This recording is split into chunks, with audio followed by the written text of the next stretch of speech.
Perrier, qui est responsable du service agro-environnement chez Océalia. Peut-être en un mot, Thomas, la coopérative Océalia, combien d'agriculteurs, quel territoire et quelle filière? Bonjour à tous. Alors désolé de ne pas pouvoir être avec vous en Alors Thomas, présentiel tu peux aujourd'hui. juste parler un tout petit peu moins fort le temps qu'on baisse le micro, parce que là, c'est t'es très présent. T'es très... Est-ce que c'est bon, Ok. Valentine, pour le son? Est-ce que, Voilà, c'est bon. est-ce que là vous m'entendez mieux? On Enfin, t'entend parfaitement, je ne vais pas dire vous m'entendez mais au mieux. bon niveau surtout. Merci. Ok. Donc quelques Donc mots sur Océalia.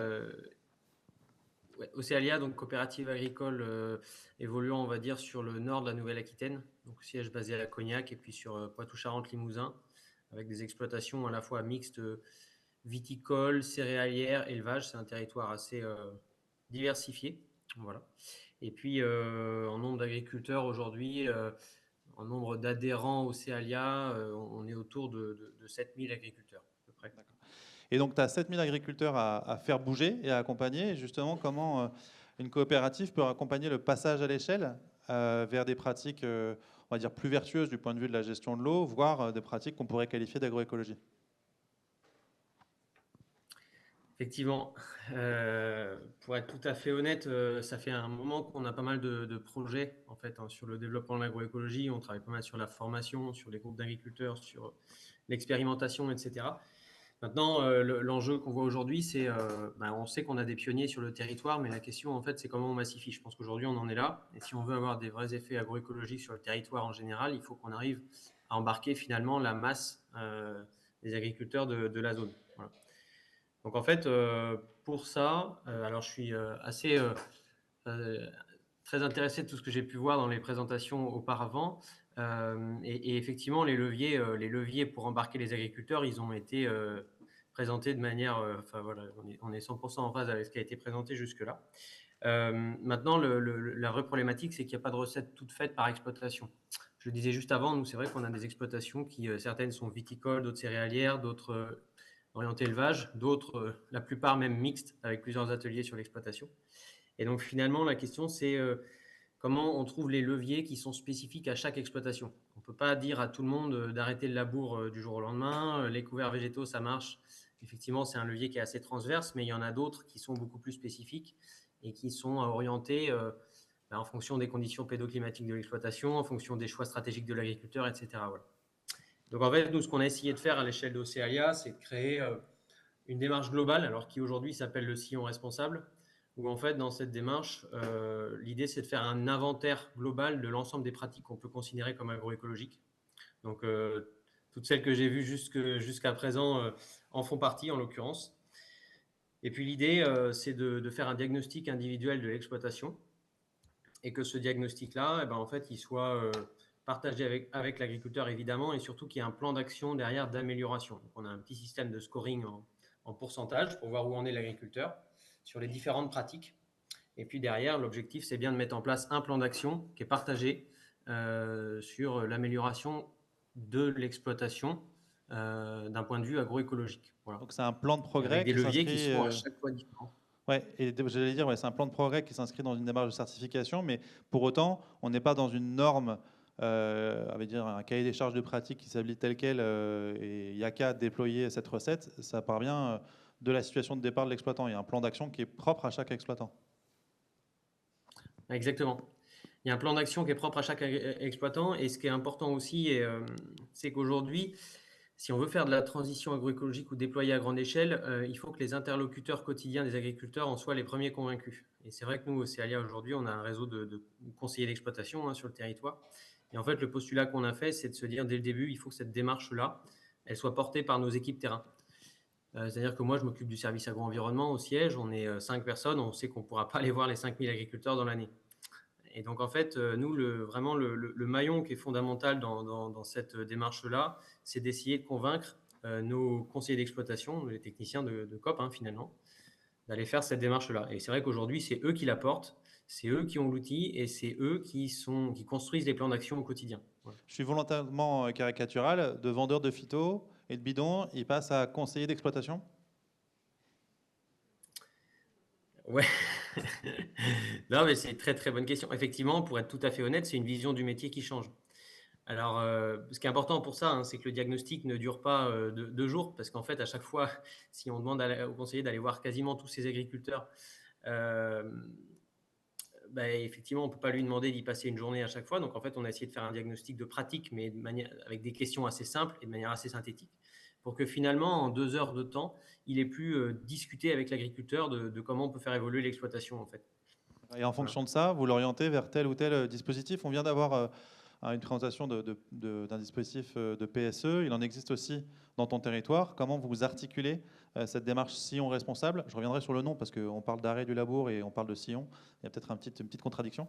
Bref, c'était pour la blague. Mais comment ça s'articule avec, par exemple, cette démarche des PSE qu'on retrouve aussi dans votre agence de l'eau? Alors, c'est une très bonne question. En fait, c'est vrai que cette démarche aujourd'hui, sillon responsable, c'est un diagnostic de durabilité avec un plan d'action. Maintenant, c'est aussi une démarche de certification, c'est-à-dire que les résultats des diagnostics sont audités tous les ans en externe. Et l'objectif pour nous, c'est de valoriser les agriculteurs. C'est-à-dire qu'on sait que un des points centraux de la massification de l'agroécologie demain, c'est la question du financement du risque. C'est-à-dire que changer d'un système à l'autre dans un contexte où, il faut le dire, les trésoreries des exploitations aujourd'hui sont chez nous extrêmement, extrêmement tendues. Ça implique quand même des investissements à court terme qui, certes, sont, on est convaincu, intéressants sur le long terme, mais en fait, à court terme, il y en a beaucoup qui ne peuvent pas se permettre d'investir. Ouais, Et donc donc, c'est vient la prendre un question risque du pour financement. s'adapter au risque dans un monde plus risqué, notamment du point de vue du changement climatique. Et donc là, il y a un petit paradoxe qu'il faut effectivement résoudre. Ouais, c'est très important. Et nous, aujourd'hui, les pionniers sont engagés, mais c'est vrai que si on veut convaincre les autres, il va falloir qu'on travaille vraiment cette question-là.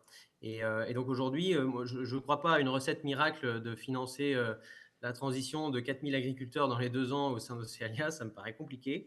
Maintenant, je pense que c'est une combinaison de facteurs. Et donc nous, on a cette approche sillon responsable où l'idée, c'est de travailler au sens large. J'ai souvent l'image d'une armoire où finalement, c'est un peu nous, notre armoire, qui permet d'aborder cette question de l'agroécologie au sens large.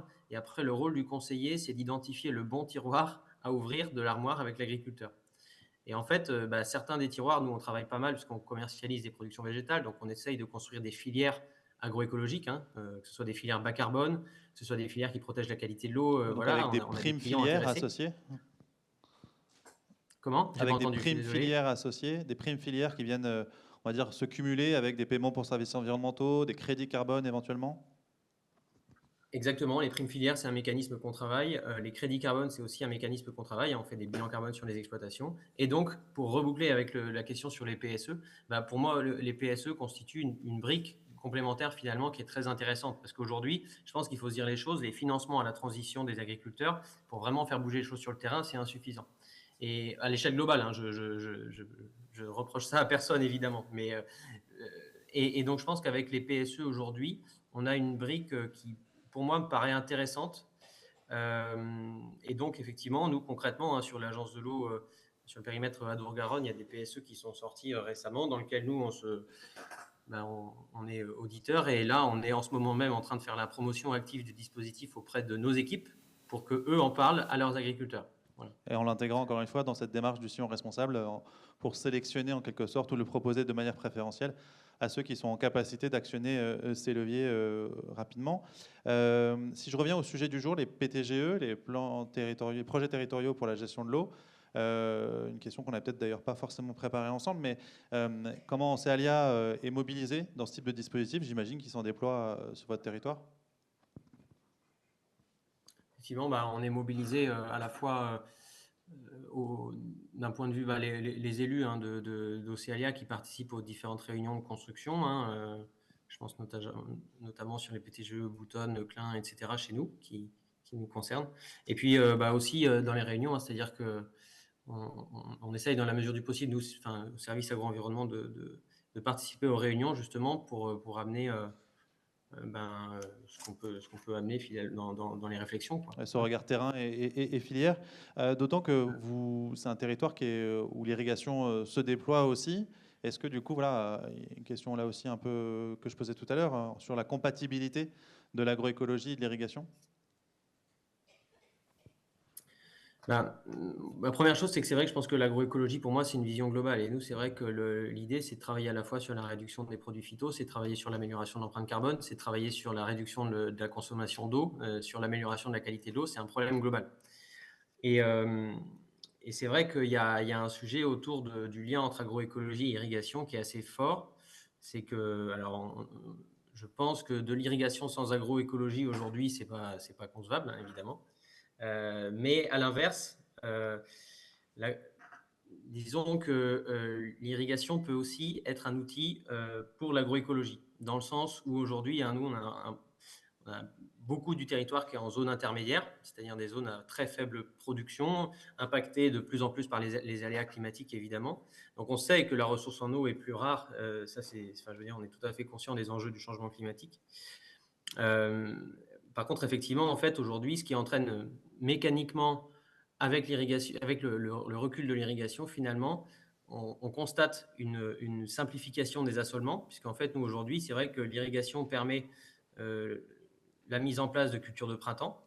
Il y a le maïs, mais pas que, le soja en l'occurrence. Et ces cultures de printemps, aujourd'hui, elles ont un bilan carbone. Enfin, pour le coup, j'ai les chiffres, puisqu'on les travaille dans mon service.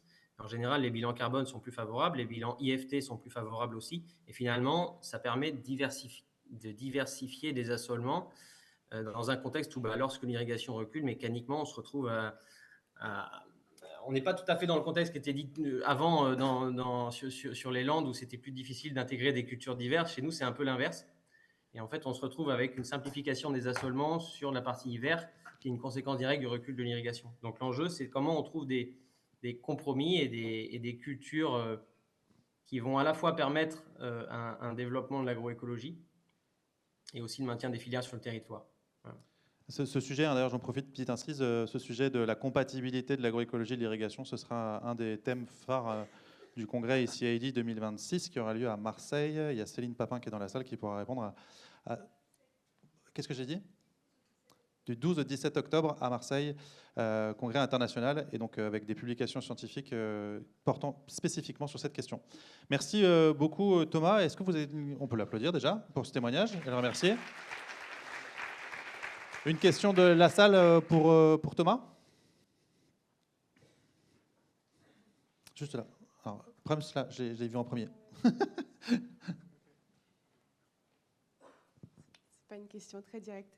Cécile Laurent de l'entreprise Fruition Science. Donc nous, on est société de conseil en viticulture pour tout ce qui est optimisation de l'usage de l'eau. J'ai écouté avec beaucoup d'intérêt toutes les présentations de ce séminaire. Je les ai trouvées très intéressantes, mais elles m'ont amené à un questionnement que j'aimerais poser à vous, Thomas Pelletier, mais aussi à la salle. C'est quid de la place des entreprises, donc des structures privées, et de la cloison de verre que j'ai l'impression qu'il existe entre les dynamiques collectives qui sont mises en place plutôt par des acteurs publics, donc directement en rapport direct avec les structures de production. J'ai l'impression que quand on parle de mettre en place des pratiques, au-delà de réaliser un diagnostic et des recommandations, on va dire one shot, il faut aussi mettre les mains dans le cambouis, accompagner les agriculteurs et les producteurs sur la mise en place de ces pratiques tout au long de l'année, avec un suivi régulier, ce à quoi les entreprises privées de conseil, par exemple, peuvent tout à fait aider. Et aussi, par exemple, pour ce qui est du partage d'expérience, du partage de connaissances, si je prends l'exemple de mon entreprise, on a des clients qui partout dans le monde, ça fait 15 ans qu'on collecte des données, donc on peut facilement mettre en relation ce qui s'est passé en Californie en 2019 avec ce qui s'est passé en Provence en 2022. Et j'ai l'impression qu'aujourd'hui, on n'a pas la possibilité de le faire. En tout cas, on ne toque pas à ta porte. Voilà, et on ne trouve pas non plus la porte. Donc c'est une question, un appel que j'aimerais bien entendre résonner ici.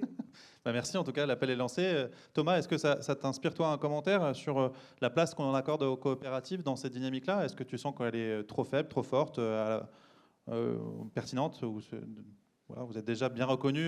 Peut-être sur ces sujets-là, Céalia travaille ces sujets-là depuis longtemps. Et puis, il y avait une logique peut-être d'élus Je suis désolé, aussi.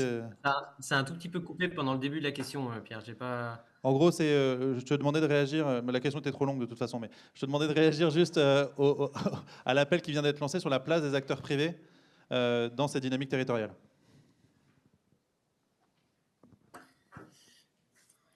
Enfin, si pour répondre moi pour la coopérative en l'occurrence, je pense que la place qu'on peut avoir, en fait, la transition agroécologique, je pense qu'elle amène une évolution du rôle de chacun à tous les niveaux, finalement.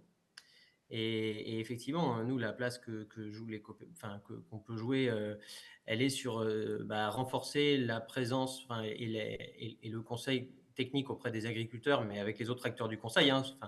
Là, je parle de COP, négoce, chambre. Voilà, je pense que Ou conseil privé.